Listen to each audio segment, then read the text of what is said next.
పవన్ కళ్యాణ్ భార్యనే ఇలా చేసింది కదా, గవర్నమెంట్లో ఉండి ఒక హోదాలో ఉండి ఇలాంటివి చేయకూడదు కదా అనేసి ఏదో వాళ్ళని కింది డౌన్ చేయాలని చెప్పేసి వాళ్ళ ఫ్యామిలీని కొంచెం ఏదో బ్యాడ్ సంఘటనలో అది చేయాలని చెప్పేసి వాళ్ళు ట్రోల్స్ చేస్తున్నారు.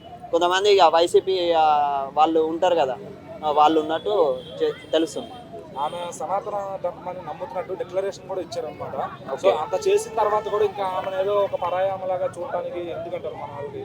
అరే ఆమె చెప్పాలంటే ఆమె పరాయి దేశం నుంచి వచ్చింది, అయినా కూడా మన సనాతన ధర్మాన్ని మన హిందూ ధర్మాన్ని నమ్మేసి ఒక దేవుడిని నమ్మేసి ఆ దేవుడికి ఏమంటారు వెంట్రుకలు ఇవ్వడం అనేది మనం అప్రిషియేట్ చేయాలి.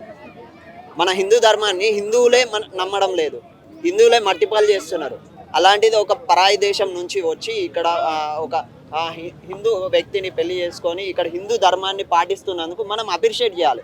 అంతేగాని ట్రోల్స్ చేస్తున్నామంటే మన హిందూ ధర్మాన్ని మనమే అది చేస్తున్నట్టు.